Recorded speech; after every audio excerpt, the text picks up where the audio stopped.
In the previous episode, in their quest to find Althea, Alicia, and others, they were preparing to search for the mysterious person's camp, only to find they had already left by helicopter. The question remains, is Althea alive or dead?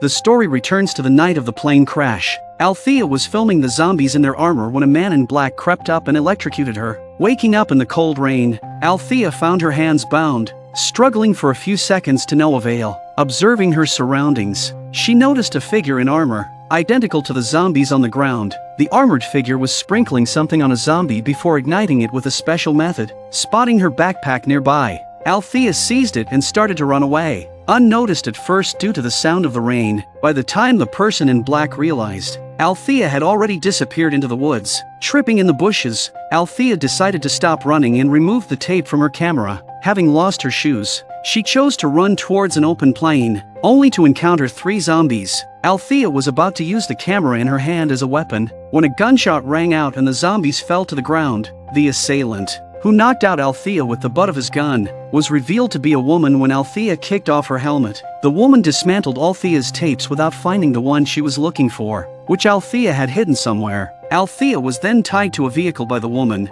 surrounded by a circular wire fence. Thinking quickly, Althea opened a door with her bare foot and attracted a zombie to the fence. The zombies heard the noise and came towards Althea. When the zombies got close, Althea kicked the zombies away and hooked the barbed wire with her foot. It took Althea a great deal of effort to cut the rope from her hand, and then the zombies were killed. Armed with her camera, Althea crossed the forest to find a cool-looking helicopter, which she couldn't start due to low fuel. Attempting to radio for Morgan and others, she received no response until a man's voice asked for a response from Ground Team 17. Just as Althea was wondering, the woman had returned. The radio kept asking for Team 17, and the woman, Isabel, responded that the team leader had died of radiation. Inquiring about the cargo, Isabel assured its safety and promised to return within 72 hours despite the helicopter's fuel issue. The radio operator announced the dispatch of a recovery team. Althea realized they were dealing with a mysterious organization and inquired about the recovery team, which Isabel refused to discuss. Isabel threatened Althea for the tapes, even considering breaking her leg, but was met with Althea's determination to know the truth. As Isabel makes her move, Althea says, "You've lost a companion, but you don't seem to be upset. You started to panic when you heard they were sending a recovery team. Did you cause trouble that they now want to kill you for?" Seeing Althea's strong stance, Isabel refrained from being ruthless. She prepared to take Althea to find fuel, gathering many climbing tools, and revealed that the helicopter's fuel was on the mountain summit. They then set off in a car. Althea was very interested in Isabel's story. Along the way, they encountered a landslide and a few scattered zombies. Isabel took off her clothes to give to Althea for protection. Before Althea could help, Isabel effortlessly killed 3 zombies with her weapon, but then, a landslide hit their car from behind. Althea, in search of her camera, was bitten on the arm by a zombie buried in the dirt, but was saved by her special armor. Isabel understood that Althea was similar to her, willing to risk her life for her beliefs. Their relationship deepened. Isabel warned Althea to be afraid of people dressed like her. They soon arrived at the foot of the mountain, where many hikers had once been. They rested there for the night, becoming friends through their conversation. The next morning, they started climbing. The journey was perilous, but they successfully reached the summit. Isabel spoke of her teammate, revealing she killed him for violating their work principles and trying to leave the organization. "Our mission must remain secret, so I had to kill him," she explained. Althea realized Isabel might also kill her after getting the tapes. Isabel didn't deny it, saying it was necessary. At that moment, they encountered a climber-turned-zombie at the summit. As Isabel dealt with the zombie, Althea attacked from behind, easily overpowering Isabel and taking her weapon. Althea then grabbed 2 barrels of fuel and was going to leave Isabel here. She was going to fly a helicopter and take Morgan and the others out of here. Isabel warned Althea that if the recovery team arrived, everyone around the helicopter would be killed. With no choice, Isabel offered to tell her story to Althea, who stayed for the sake of the story. Isabel said she couldn't reveal where she came from, describing it as the most important place in the world. "Our actions are for rebuilding our home. The tape must be destroyed. If its contents are seen by others, everything we've done will be vulnerable. With the world destroyed, will anyone see the stories you film?"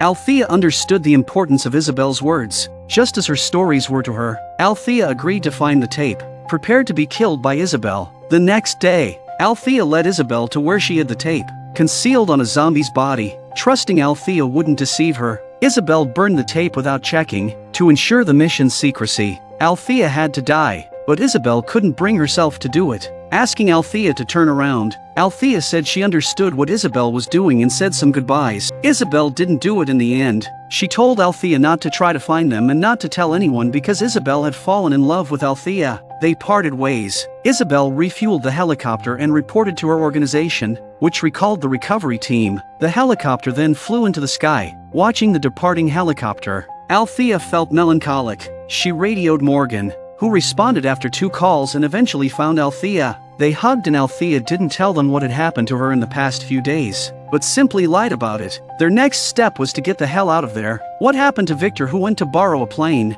This may be the smartest cat in the zombie series. At its owner's command, the cat weaves through the zombie's vicinity. The cat draws the zombie's attention, allowing its owner to safely eliminate them, significantly reducing the danger. Daniel, although aged, still possesses the skills of a former professional assassin, effortlessly killing a few isolated zombies. Arriving at the entrance of a mall, Daniel sees a gramophone playing music inside and a machine gun aimed at the door, set to fire upon anyone opening it. Anticipating this, Daniel stands beside the door and gently pushes it open. The machine gun is triggered, firing for a full 3 seconds. Immediately after, Daniel takes out a zombie inside and hauls away the supplies and weapons, marking the location with an X on a map, indicating many traps in the area. Daniel lives in a place abundant with supplies and weapons, accompanied only by a small orange cat. The cat seemed to sense something in the early hours of the morning. A girl arrives in Daniel's yard, with Victor, Sarah, and others waiting in an armored vehicle outside. Their goal is to find the plane's location for Charlie. It's Victor's only choice, as Morgan and the others are still waiting for the plane to rescue them. Charlie makes her way to the backyard and finally spots the plane on a trailer. Joyfully relaying this news to Victor, Victor told Charlie to find a place to hide until Daniel went out and opened the gate. The cat quietly approaches Charlie's feet. Just then, the sound of a door opening is heard, as Daniel prepares to leave. With the cat following Charlie, she has no choice but to climb into the trunk of the car, which happens to be the one Daniel is about to use. Daniel opens the car door, places his gun inside, seemingly unaware of Charlie's presence. After placing his gun, he closes the door. Charlie quickly pops her head out, radioing Victor that she's hiding in Daniel's car and he's about to leave. Victor, worried, urges Charlie to get out of the car, ready to storm in with a gun if necessary. Charlie, not wanting any conflict, tells them to stay put, assuring she can handle the situation, then turns off the radio and continues to hide. And with that, Daniel drove out. Victor and his team finally located the airplane, ready to bring Morgan and the others back from their location. Eagerly sitting in the cockpit, Victor discovered several crucial instrument panels were missing, making it impossible to fly. Victor reluctantly informed Sarah of this, only to notice a note on the windshield reading, "I told you I wouldn't lend it to you. Contact me on Channel 8. Victor drew his handgun, suspecting Daniel might be nearby and hadn't left. He then used the radio to contact Daniel on Channel 8, asking, "Where are you, Daniel?" Daniel responded, "Relax. I'm not near the warehouse, but if I return and find you there, prepare to become a zombie." Victor inquired, "How did you know I would try to steal the plane?" Daniel coolly replied, "I know you too well. You haven't changed at all." Sarah is also on the intercom and says that Victor shot at you once and you had good reason to do so, but can you lend me the plane? Daniel warned her to stay away from Victor, accusing him of exploiting a child for his dirty work, clearly aware of the girl hiding in his car, but assured, "I won't harm her." Now, without the necessary parts, the plane couldn't be started. Victor reflected on his actions, realizing Daniel's deep prejudice against him was likely due to the shooting incident. Meanwhile, Charlie asked Daniel, "Where are you taking me?" Daniel didn't answer directly, simply stating, "I won't harm you, you're just a child." Their journey was surprisingly pleasant, with Daniel even playing music, showing a rare moment of contentment. They stopped at a convenience store, where Daniel, as usual, surveyed the premises. Inside was a machine gun set to trigger upon opening the door, but the store was overrun with zombies, making the usual approach unfeasible. Charlie suggested sneaking in from the back, a method she used for stealing, but emphasized she wouldn't kill for it. Daniel clarified, You think I set these traps and kill other survivors? The warehouse I live in now was taken from someone who did that. My goal is to dismantle their traps to prevent innocent deaths. Then they came to the back door and Daniel took out his knife and started to pry it open. The cat, thinking its owner needed its help to distract the zombies, approached the glass. The zombies moved towards the glass, accidentally hitting the machine gun on the table. Hearing the gunfire, Daniel realized something was wrong and urgently called for Charlie to run. The machine gun,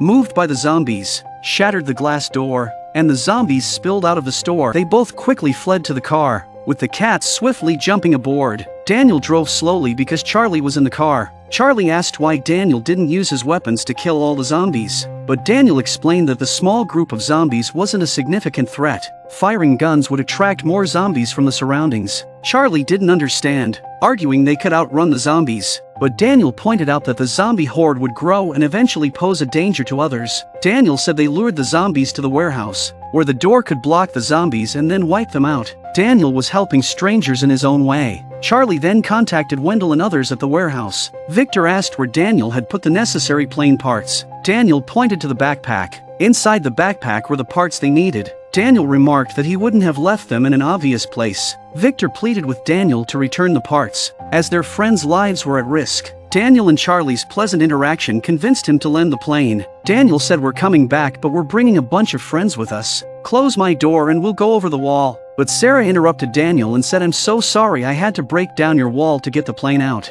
Daniel chuckled, leaving Charlie confused. Daniel remarked that if returning put her in danger, how would he be any different from Victor?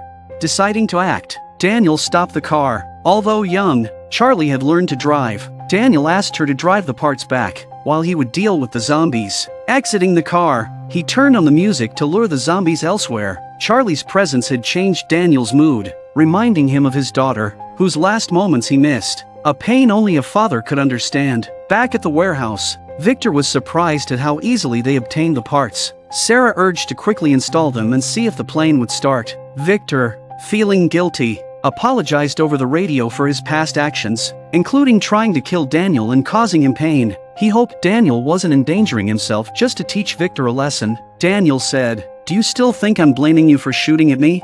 Confused, Victor asked, "Then why?"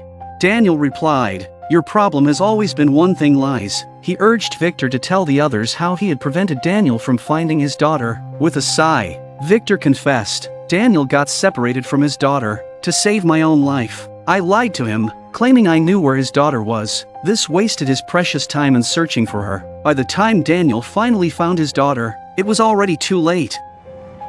Guys, we can't just leave him behind.